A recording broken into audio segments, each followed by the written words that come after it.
Hello student. आज के इस वीडियो में हम लीनियर अलजेब्रा के कुछ क्वेश्चन डिस्कस करने जा रहे हैं। इससे प्रीवियस वीडियोज़ में मैं 5 क्वेश्चंस डिस्कस कर चुका हूं। इससे पहले अगर आप चैनल पे न्यू हैं तो प्लीज़ चैनल को लाइक और सब्सक्राइब कर लें, साथ में बेल आइकन को प्रेस करें ताकि जो भी मेरी अपकमिंग वीडियोज़ होंगी उनकी नोटिफिकेशन आपको मिलती रहे। तो चलिए स्टार्ट करते हैं। आज का क्वेश्चन नंबर 6 है हमारा। इंटरेस्टिंग क्वेश्चन है ये। For a quadratic form in 3 variable over the R, let R be the rank and S be the signature.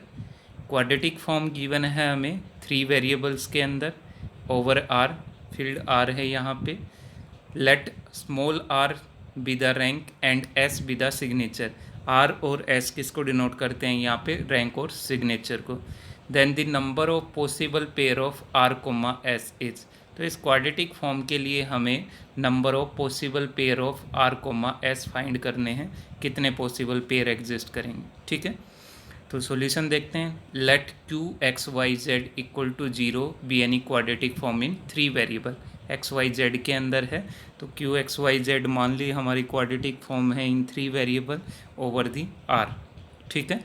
And we know that every quadratic form represent a symmetric matrix, क्योंकि जो हमारी quadratic form है वो किस form की होती है? X transpose A X, where X जो हमारा वेक्टर्स है वो क्या है? Column vector X Y Z, ठीक है। Here in 3 variables. जो क्यू की एक मैट्रिक्स है ए, ये मैट्रिक्स कैसी होती है हमारी? Symmetric matrix. Every quadratic form represent a symmetric matrix, ठीक है। तो जो क्यू के कोरस्पॉन्डिंग जो मैट्रिक्स एग्जिस्ट करेगी वो कैसी होगी? हमारी सिमेट्रिक मैट्रिक्स, ठीक है। then the corresponding matrix form of the Q is symmetric matrix and every symmetric matrix is diagonalizable। और हर एक जो सिमेट्रिक मैट्रिक्स होती है वो कैसी होती है? हमारी डायगनलाइजेबल, ठीक है। तो if A is the matrix of the quadratic form then A is diagonalizable। and what is the definition of diagonalizable? तो डायगनलाइजेबल की डेफिनेशन यूज़ करते हैं नेक्स्ट स्टेप में। This implies there exist a non singular matrix P such that, non singular matrix P exist करेगी such that P inverse A P is equal to D. कि अगर ये हमारी diagonalisable matrix है, diagonalisable है, तो एक non singular matrix P exist करेगी सच दैट जो पी इनवर्स ए पी होगा इक्वल टू डी होगा। Here D is a diagonal matrix whose diagonal entries are eigen value of the matrix A, ठीक है। तो P inverse A P is equal to D, हमने definition use कर ली diagonalizable की। तो A और P inverse A P is equal to D लिखने का मतलब क्या है? जो A मैट्रिक्स है वो सिमिलर है D के, क्योंकि सिमिलर मैट्रिसेस की भी डेफिनेशन यही होती है हमारी। क्या होती है कि अगर A और B दो सिमिलर मैट्रिक्स हैं then there exist a non singular matrix P such that P inverse A P is equal to B, ठीक है। तो A और B को हम सिमिलर कब बोलेंगे? If there exist a non singular matrix P such that P inverse A P किसके equal होगी? B के। तो उस केस में A और B कैसी होंगी? हमारी सिमिलर मैट्रिसेस, ठीक है। तो यहाँ पे P inverse A P equal to D है तो इसका मतलब A सिमिलर होगी किसके? डायगोनल मैट्रिक्स D के, ठीक है। Where D is a diagonal matrix whose diagonal entries are the eigen values of the A। तो D इस फॉर्म की होगी हमारी लैम्डा 1 लैम्डा 2 लैम्डा 3 डायगोनल में, बाकी entry 0, and lambda 1 lambda 2 lambda 3 are the eigen value of the matrix A, ठीक है। Now if P is equal to है number of positive eigen values of A। P हमने किससे denote किया? हमने number of positive eigen. N is the number of negative eigen value, ठीक है। तो A के पास जो भी 3 हमारे पास आइगन वैल्यू होंगी, मान लिया P पॉजिटिव आइगन वैल्यूज़ है, number of positive eigen value, और N क्या है? Number of negative eigen values, ठीक है। तो देन रैंक क्या होगा P और N की फॉर्म में? then rank can be defined as P plus N, where P is the positive eigenvalue, number of positive eigenvalue, and N is the number of negative eigenvalue। तो दोनों को add कर देंगे तो हमारा क्या होगा? Rank of the matrix. And what is signature? Signature क्या होगा इस केस में? P minus N।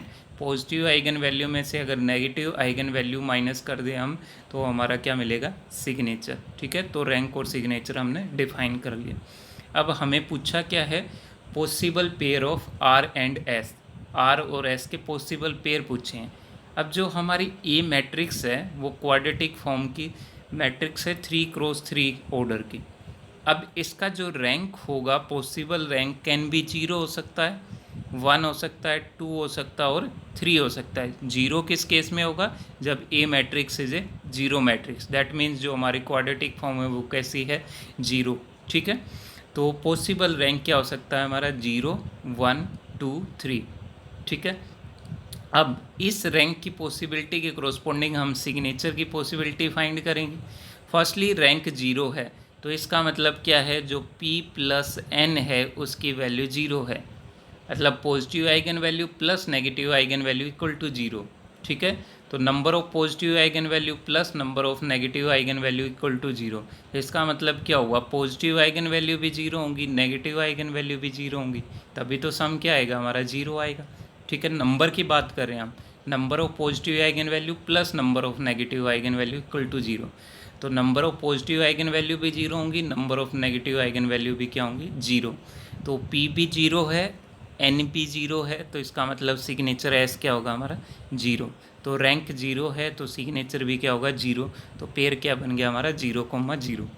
सेकंड देखो possibility, if rank is equal to 1, rank होने का मतलब 1 होने का मतलब क्या है, p प्लस n की वैल्यू क्या होगी, 1, that is number of positive eigenvalue plus number of negative eigen value equal to 1 है। तो इसके लिए क्या चॉइस बनती है, आइदर p की वैल्यू 1 हो, n की वैल्यू 0 हो, या दूसरा केस बनता है p की वैल्यू 0 हो जाए, n की वैल्यू 1 हो, मतलब इस केस में 1 पॉजिटिव आइगन वैल्यू और नो नेगेटिव आइगन वैल्यू, कोई भी नेगेटिव आइगन वैल्यू ना हो। इस केस में कोई भी पॉजिटिव आइगन वैल्यू ना हो, 1 नेगेटिव आइगन वैल्यू, तो p प्लस n की वैल्यू 1 है, तो उसके लिए हमारे पास दो पॉसिबल केस बनते हैं, आइदर 1 प्लस 0 या 0 प्लस 1। फर्स्ट केस उठाते हैं। फर्स्ट केस में क्या है हमारे पास, p की वैल्यू 1 है, n की वैल्यू 0 है, तो यहाँ रख दो p की वैल्यू 1, n की वैल्यू 0, तो सिग्नेचर क्या हो जाएगा, 1। तो व्हेन फर्स्ट सब केस में हमारा क्या बन जाएगा, r, s पेयर 1,1। सेकंड उठाओ, सेकंड वाला ये p की वैल्यू 0 है और n की वैल्यू 1 है, तो सिग्नेचर क्या होगा, यहाँ पे देखो p 0 माइनस n 1 है, दैट इज़ -1, तो पेयर क्या बन जाएगा हमारा यहाँ पे 1, -1। तो रैंक 1 है, इसके कोरोस्पोंडिंग दो पेयर बनेंगे हमारे आर एस के, 1,1 और 1,-1। उसके बाद रैंक इक्वल टू 2 उठाते हैं, रैंक इक्वल टू 2, इस केस में क्या होगा, p plus n is equal to 2 होगा हमारा। तो क्या पॉसिबिलिटी बन सकती है कि p भी 1 हो, n भी 1 हो, एक केस ये बन सकता है। दूसरा केस क्या बन सकता है, p 2 है, n 0 है। थर्ड केस क्या बनेगा हमारा, p 0 है, n 2 है। इनके अलावा कोई और केस नहीं बनेगा p प्लस n के लिए। ठीक है, तो एक एक केस को हम डिस्कस करते हैं। इसमें क्या है, p 1 है, n 1 है, तो सिग्नेचर क्या होगा, p माइनस n, 1 माइनस 1 0। ठीक है, तो इसमें पेयर क्या बन जाएगा, 2,0। सेकंड वाला देखो, 2 प्लस 0, p तो 2 है और n 0 है, तो 2 माइनस 0 दैट इज़ 2, सिग्नेचर क्या होगा, 2, तो पेयर क्या बन जाएगा, 2,2। थर्ड केस क्या बनेगा, p की वैल्यू तो 0 है, p माइनस n है सिग्नेचर, p की वैल्यू 0 है, n की वैल्यू 2 है, दैट इज -2 सिग्नेचर बनेगा, तो पेयर क्या बनेगा हमारा, 2, -2। तो रैंक 2 है, तो इसके कोरोस्पोंडिंग 3 पेयर बनेंगे हमारे। ठीक है, उसके बाद रैंक अगर 3 है तो उसके कोरोस्पोंडिंग 3 को क्या लिख सकते हैं हम, p प्लस n की फॉर्म में लिखना आपने, 1 प्लस 2 लिख सकते हैं, 2 प्लस 1 लिख सकते हैं, 0 प्लस 3 लिख सकते हैं, 3 प्लस 0। तो ये 4 पॉसिबल केस हैं इसके लिए, तो इनके कोरोस्पोंडिंग हम s के लिए वैल्यू फाइंड कर लेंगे, तो 4 हमारे पेयर यहाँ से मिलेंगे।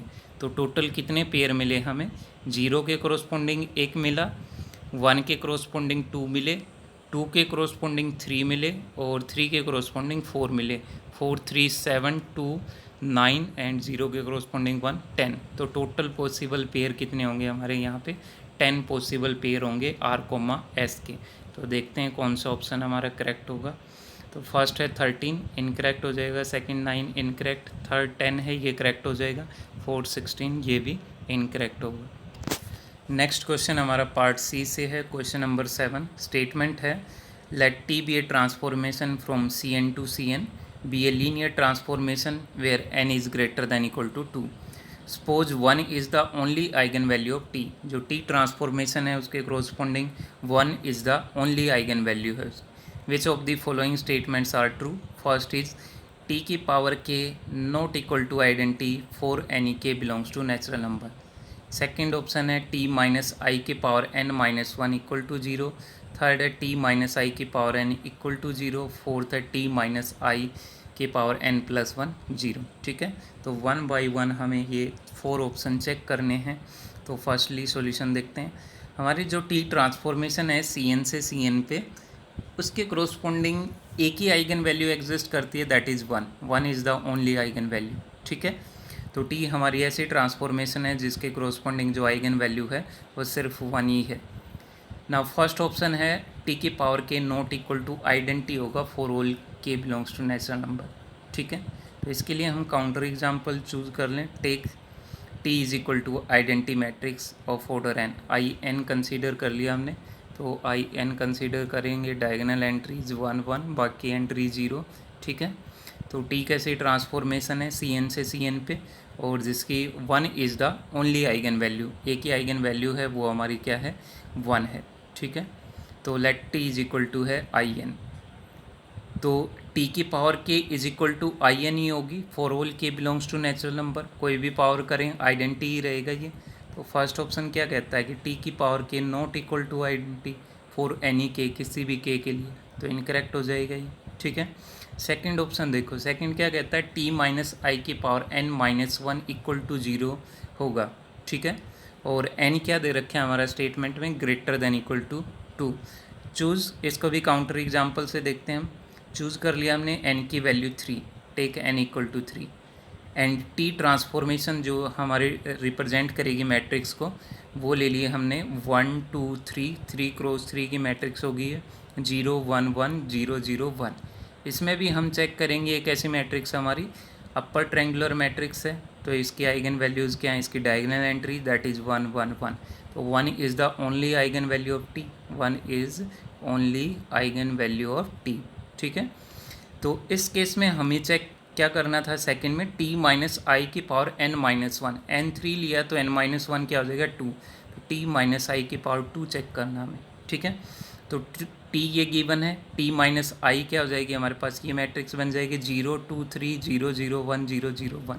स्केयर लेना है तो इनटू में टी माइनस आई, तो मल्टीप्लाई करेंगे सिंपल मैट्रिक्स मल्टीप्लिकेशन. तो ये मैट्रिक्स जो स्केयर की आएगी वो आएगी 0 0 2 0 0 0 0. That is non zero matrix, क्योंकि ये एंट्री इसकी 2 है, तो ये मैट्रिक्स कैसी है हमारी, नॉन जीरो. तो जो सेकंड जिसने ऑप्शन दिया था ये भी यहाँ से क्या हो जाएगा, incorrect option by this counter example.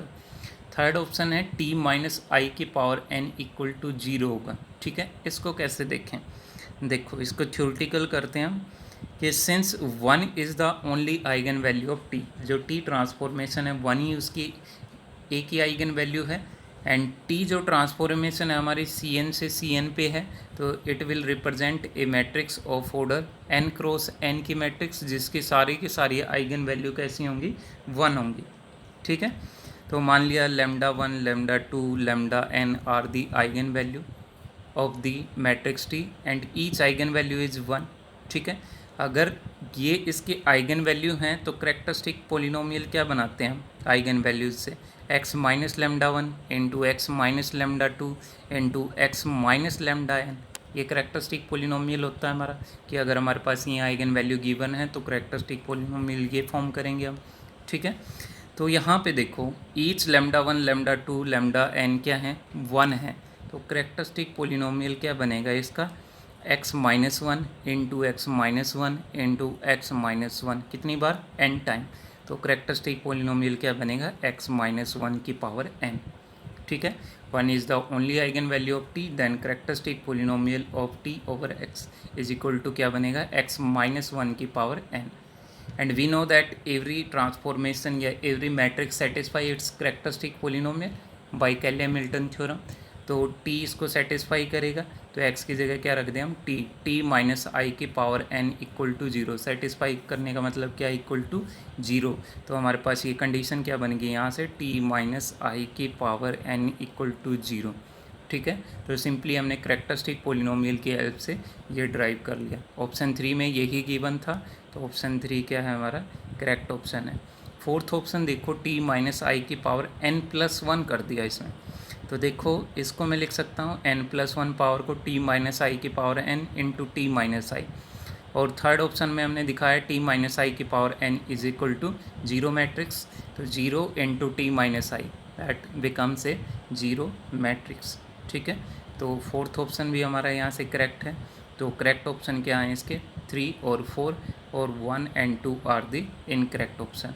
ठीक है, thank you for watching this video. Next video में हम लीनियर अलजेब्रा से कुछ और क्वेश्चन डिस्कस करेंगे। Thank you so much.